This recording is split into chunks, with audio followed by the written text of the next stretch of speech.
So, this is the Neverland when it's promised. I don't know, I haven't read the manga. Before we hop into this review of Four Knights of the Apocalypse, Chapter 16, please do me a favor and leave your own thoughts on the chapter in the comment section down below. Leave a like and subscribe if you haven't already. Also, make sure you hit that little notification bell so you don't miss out on any videos that come to the channel. Now, let's get into it. What's up, guys? I got the pencil here, and here we are to review Chapter 16 of Four Knights of the Apocalypse, aka Sistana Shaken, aka golly gee willikers. I actually wasn't expecting the series to move this fast. There we go. Let's hop right on into it. So we open up right where we left off, and I actually don't know. Before I even get into that, let me talk about this color page real quick. Honestly, I find it weird that Anne and Ironside have the exact same coloring. Like, one is armor, one is clothes, but they look the exact same amount of shine and everything. I don't know. It's just throwing me off. That's really the only thing I have to mention. And I don't know. Like, I really... Something's off about her hair color. I think it's the same as Elizabeth's manga colored in hair color, but I'm not sure if that's what's throwing me off, or like I just don't like the color of it. I feel like she has weird color design. Like, none of this meshes. Like, the red doesn't really work well. That shade of maroon doesn't work well with that shade of blue, and like her eyes being a slightly different blue than her hair. I don't know. It's just a very weird color design to me. I've had a lot of, not necessarily a lot of, but a couple issues with color design in this series so far. So I don't know. I don't really like Anne's color design. Maybe it'll get better the more I see it. Like, maybe it'll look better in the anime if it ever gets an anime. And it's also just cool to see Ironside in that young gallant armor. That's basically what I equivocated to now. I'm not even gonna lie to you. And Percival looks good as normal. But let's hop right back into the chapter. So, Sin has explained the coffin of eternal darkness. And the thing is, he brings up the idea that yes, this was the thing used to seal away the demon clan, forever go by the goddess clan. And the thing is, he doesn't specify that it's only made to seal away demons. He just says it was made to seal away the demon clan, which is a lie in of itself. Merlin tried to use it to seal the supreme deity and the demon king, or at least one of them. So technically that's not even correct. But still, the interesting thing about this is who is in the nearest proximity. I mean, I guess the demons weren't necessarily near proximity. So I'm wondering how the coffin of eternal darkness works in short. Like, I'm trying to think of how it can activate, and specifically who Arthur, Big Papa Arthur, you know, the wielder of chaos, is really so afraid that he has to seal away. Like, not gonna lie, I know Meliodas and Zeldas are strong, and I'm not sure if they've been training for all these years. And maybe if they have, they probably could have caught up to, like, true magic Meliodas. Because honestly, the thing is, Arthur shouldn't be afraid of anybody. My man has had 16 years to tame the powers of chaos and get better with them and understand them more, and overall, he really was, with enough time, or had the potential to be at least, the strongest character in the verse by a long shot. Man was a whole reality warper. What does he have to be afraid of? So, I don't know. Is he really going all this way to seal off, I'm assuming Britannia? Or not Britannia. Sealing off... Is he going... No, here's the question. Is he going to be sealing off everyone else, or is he going to be sealing off humanity? Because sealing off everyone else, it sort of makes sense, because like you want to just return them to their realms. But as Donnie notes, the goddesses and the demons just aren't here anymore. They kind of left town a while ago. So I don't know what Arthur's so desperate to seal. I guess Meliodas would be a living, breathing threat. He would be a menace, because Meliodas is Meliodas. But I don't know. I feel like even if Meliodas, I know Meliodas has some insane potential. He was born with a really high combat class and stuff like that, and he was destined for greatness. So I'm assuming if he had been training for these past 16 years, he would be a threat, and he probably surpassed his old true magic state. Same thing with someone like Zelda. He at least caught up to his father if he's been training for 16 years. But the thing is, I'm not sure if these guys have a reason to be training for 16 years. Like, there's no incentive really for them to start training, unless you want to go with the idea of what Bond experienced in Lancelot's side story. Like, I could see Bond returning to his training so he can try and hunt down his son and protect him from whatever ended up happening to him. At the same time, it's like, I don't know, Arthur. It seems like a coward move. I don't know why you're going to seal people away, and who are you going to seal people away? Because if he plans to seal off 4 separate clans, I feel like the coffin kind of wasn't made for that. And especially for what Sin describes as a blood sacrifice. Like, he says Ironside's going to kill everyone in the town to activate the coffin. It needs a trigger. The trigger for the demon clan being killed was the goddess clan. But I feel like the thing that seems a little bit weird to me is that, is one town really going to be enough? I feel like you got to be on some Amestris Full Metal Alchemist type beat, where you're sacrificing everybody to seal away, like, the higher tier beings that exist. Like, as strong as beings like Meliodas, Zeldris, King, Diane, like all these extremely powerful beings. Heck, probably Gother too, because he's not really human. So all these different beings that sort of exist and are decently strong. That's a lot of energy. Or maybe it just... No, but then the goddess clan wouldn't have had to sacrifice their whole physical form. Like, the whole goddess clan wouldn't have to do that. At least I don't think. I don't know. This is a very weird, interesting part. Like, I'm wondering what's the strat here on Arthur's part? Who's he sealing away? If it's just Meliodas, I feel like you should just go kill Meliodas, because I wouldn't want someone accidentally releasing him years down the line. And I know he'd probably be way weaker because Arthur would be training for however long he takes. But still, I don't know. This seems like not necessarily the coward's way out, but kind of the coward's way out. And also, it just seems weird. It seems strange. I'm interested to see what the plan is, because we're going off what Sin says here. Sin says he's very likely trying to seal away other beings and stuff like that, just like it was used 3,000 years ago. But at the same time, I feel like Sin's a little bit out of the loop, because he doesn't even know the true nature of the coffin of eternal darkness, or like what it was initially made for. But I don't blame him for that, because pretty much no one knows that. But we get in there and we learn the fact that Ironside has this thumb under his town, has this town under his thumb. He's got them believing everything he says, and obviously he's a super powerful holy knight, so it makes sense why they would obey him, and he's a holy knight, so he probably has some authority. But I'm assuming, this is like, there's not common communication, but I'm assuming they're kind of close to Britannia, or like, I know for a fact that the coup performed by the Holy Knights, I mean, Leona's probably tried to wipe it under the rug, so maybe that didn't get out. But like, Holy Knights are an absolute authority, but I'm assuming when they're that much more powerful than the whole town of people, then you're probably going to listen to them, especially if they're bringing news of disaster. So it makes sense. And the thing is, Sin's like, we gotta go, bro. Like, we have to leave now, because if he gets the last part, the one with the humans on it, which is very interesting, I guess the little weird side part's supposed to be like fairies. Like, I get the giants, they're the one in the upper right with like the mountains coming down. I get the goddesses, they're the ones with like the long flowing dress reaching and under beneath and like supporting everything. I guess that's the fairies. And I know like Meliodas' old sword is the dragon of chaos, or a dragon of chaos. I don't know. That's a very interesting thing. I know we had tyrant dragons, but do we ever have dragons of chaos? I don't think so, but regardless, it's pretty wild. Like, that's a cool thing to hear about. I hope we get to see one of those. Like, if that's real, who knows? That may not even be the case. But if that's real, if like there are dragons of chaos, are they like just wild beasts that wield chaos powers? If so, I want to see it, because that'd be good training for our group to undertake to like get prepared for Arthur, even if their chaos manipulation probably isn't to the same level as Arthur. But enough of that. Let's move on to Anne being an idiot. Like, I'm not gonna lie. What do you think was gonna happen, Anne? Like, I know you probably can't sense magic, because who knows? Maybe you just don't have the natural fin. You understand you have magic powers, but you pulled up on Ironside. And like, true, to be fair, we haven't seen Ironside's limits. We don't know how strong the dude is. But according to Sin, Percival still stands no chance. Percival watched the Holy Knight just the other day. So I'm pretty sure that Ironside will mop you. And also, your father, the Duke of the town, he is the one who's promoting Ironside in this massive trust. What do you think you're going to do telling people that he's lying? Like, you have no prior evidence to this. There's nothing done here. Like, I know you're 16 and you call yourself, I'm not a child anymore, but that was like a real childish thing to do. Like, you run up and accuse the Holy Knight, who everyone trusts, of being a deceiver with no evidence. Other than the fact that, oh, I can see he's lying because of my magic power. Like, what do you expect to happen? And the thing is, Duke Galahorn or Galdarn or whatever your name is, it's too late to try and be a good father, bro. You already slapped her. Like, he's literally like, oh, wait, Sir Ironside, please, no, forgive my little girl. I'll give her a stern talking to. Bro, you're gonna give her a stern slapping. Like, what you talking about, bro? Like, we know what you did. We were there. I don't see the mark on her anymore. Like, maybe she doesn't have it. Maybe it's covered by her hair or something like that. But I don't see the mark on her anymore. But you slapped the mess out of her. Don't come talking smack. The thing is, Sin's like, well, sucks to suck. She gonna die. We gotta go.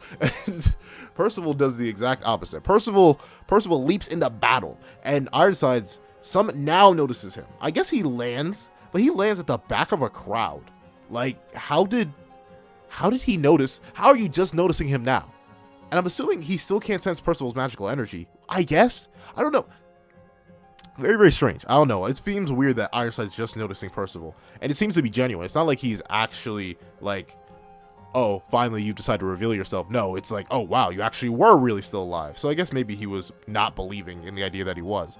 But the thing is, he's confident. He's like, you can't do a single thing against me. And Percival's like, boys, get that man. And they get that man.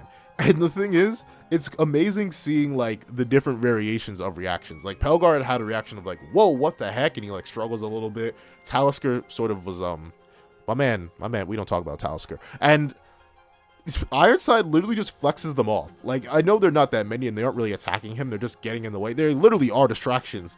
But Ironside literally raises one hand, throws them all off, swings his finger, and tears through a whole part of land. I initially thought this was like, I thought Percival ran straight up a wall, but no, they're still on flat ground. This is actually kind of weird composition for Nakaba. I'm not gonna lie. I mean, I sort of get it, because like the way Ironside swings his hand, the line draws you to the explosion. But like Ironside flips areas on the pages. Like it goes from a steady progression of downward, downward, downward. Then I guess the shot kind of leads you upward. But I feel like if Nakaba had flipped that panel, so like the explosion was on top and Ironside was still at the bottom, and you can see like his finger flowing into the uprise, and you can see him slicing across the land, and then that leads back. I don't know why I'm talking about panel flow. I'm so sorry, but the thing is, panel just threw me off. Like I was literally confused. I thought Percival had pulled a whole Naruto run and ran straight up a wall, but no, I was wrong. But then Percival managed to save Anne just barely, and everyone's running and screaming, terrified. And Duke is like, "Hey, yo, bruh, you could have killed my daughter." And Ironside's like, "Bro, I'm here to kill all of you. I really couldn't care about y'all insignificant lies, but I mean, actually, it was a sacrifice for the greater good." Like Ironside. You can just be a menace, bro. It's fine. And I guess he has like a telepathic link with his familiar, who happens to be the maid. Like, yo, this was such a quick like turnaround plot twist that I just straight up wasn't expecting. Like, I thought the maid was just I don't know, like a regular maid. But no, she managed to not only find the relief so quickly, like I'm assuming she may have just followed them, because she probably saw it earlier. So she probably followed them back to their motel, waited for them to leave, and then went and grabbed it. But why were you walking then? Like, she seems to just be casually strolling. I mean, maybe they just got back to the inn and she just left it. That may be the case. Yeah, because she's walking out a door. So she literally pops out, starts walking a little bit, transforms into a nasty, like, demon looking thing. Like, this looks very similar, well, in completely different shape. This looks similar to Taliscar's familiar, as in they have like the whole black outline and like the regular like face kind of thing in the middle. Except this one doesn't speak once it's transformed. Like, it just flies off. And the interesting thing is, I don't know. For some reason, I love that Sin calls him Percy. I don't know why. That's probably like the Percy Jackson fan in me, just like subconsciously screaming for me to review that series too, or like do a retrospective on that series. But that side of me has to wait for a while. But it's great to see Sin call him Percy. And Anne and Percival run up, and Sin's like, well, change of plans. We were gonna skip town, but now we're gonna have to skip rocks, as in skip Ironside like a rock, because if he completes that relief and sacrifices everyone here, we're done, son. And I'm wondering though, I guess he means if he sacrifices everyone here, like they're all gonna die. So I don't know, this seems like extra reason to skip town now. You might as well just grab Anne and keep it pushing. Like, everyone here was ready to die anyway. But we see Ironside get the piece. He's about to put it in. And honestly, with how quick this should be, like, Ironside's sitting here admiring the piece, having it in hand while they're talking to each other. Like, if I were Ironside, I'd be like, okay, thank you. All right, time to seal. Whoever I'm supposed to seal, I guess.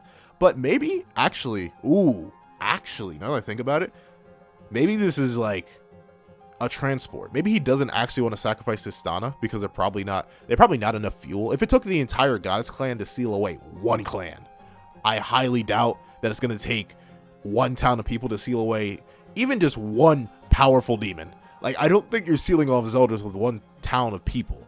I don't know. It just doesn't seem enough to me. But maybe not. Maybe this is just a plan to execute people.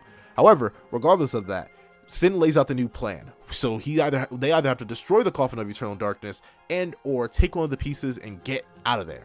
Now the thing is, I mean, like, Percival's strong, but is he shattering the coffins of eternal darkness strong? Like, if it could just be broken that easily, maybe that like breaks the seal. Maybe it's like the hyperbolic time chamber, where if you destroy the door, you're stuck there or something like that. Because I don't know, I feel like the coffin of eternal darkness made by Dabuzu should be like pretty darn durable, and like durable enough to hold an entire clan for multiple millennia. So I feel like none of our current cast should be able to break it, but I guess it's entirely a possibility.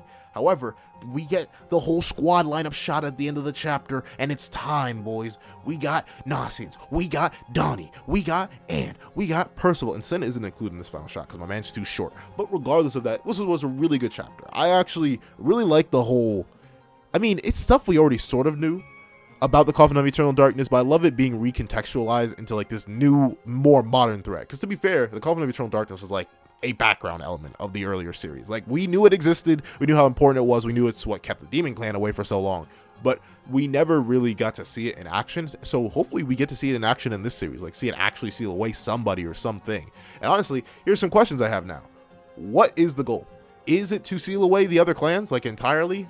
I feel like that's way too early in the series to do that. And while I do admit the series is going at a much faster pace than I thought it was with this entire situation right here, I don't think we're going to immediately leap to that. And if it's only to seal away one person, who's that person going to be? Is it going to be Meliodas? Because I'm not going to lie, because it takes goddess blood to break the coffin of eternal darkness, or like to pop it open. And like, Elizabeth is a goddess, and technically Tristan could probably pour his own blood anyway. So like, if you seal away just one demon, like you seal away Zeldris or Meliodas, probably Meliodas, I feel like all they need to do is get their hands on the coffin of eternal darkness again, drip a little bit of blood on there. But it still has that safety mechanism. But Grey Demon Henriksen was able to survive that. I feel like any of our modern cash should be able to survive the little defense mechanism placed on it. So yeah, I'm wondering who's getting sealed. Is it the whole clan roster? Are we gonna go GG all humans, or are we gonna like lock away a certain person or like a certain few people? Because honestly, the biggest threat you gotta get rid of if you want to homie humans. Where's my English today? Only humans world, you gotta get rid of Meliodas, you gotta get rid of King, you gotta get rid of Diane, you gotta get rid of Matrona, you gotta get rid of a bunch of people, honestly. Technically, you even gotta get Elizabeth up out of here, because she's goddess. Like, she's really human, but she's a goddess. She can spawn the wings. So I'm gonna rock with her being a goddess. Oh, you also gotta seal away Mael. And like the Arcane, well then again, Mael may have just been gone, because Sin says there are no goddesses here. So Mael may have just been like, well, y'all killed the supreme deity, I guess I gotta go, and he just leaves. So that could be a possibility, but I don't know. We're in a very interesting spot to where who's getting sealed, how many people are getting sealed, and is the town really enough fuel? And I know I'm like keep repeating this fuel concept. That's because like, if it were so simple that you could seal away an entire clan with just one town of humans, the goddess clan wouldn't have used their physical forms to fuel the entire thing. Because not gonna lie, even base Meliodas from 16 years ago is probably stronger than the entire Demon Clan combined. Like, outside of the like high tiers, outside of like maybe Zeldris and the old Demon King, really base Meliodas is a menace. So you would have to take, I feel like if the goddesses had to sacrifice their entire body to seal away just the 10 commandments and Chandler and Cusack and like the entire demon realm to seal that off, I feel like one town of people just ain't enough. So I feel like Sin may be off on his estimation. I feel like Ironside doesn't even want to use the town of Sistana. He just knows it was here, and he may take it somewhere else because he's carrying it in a briefcase. So I feel like he may grab it and take it somewhere else. Because unless it may be fast acting, it may be able to reach off and seal whoever the user wants it to seal, as long as they can say their name or something like that. I don't know. Super intrigued to see where we're going. I'm not gonna lie.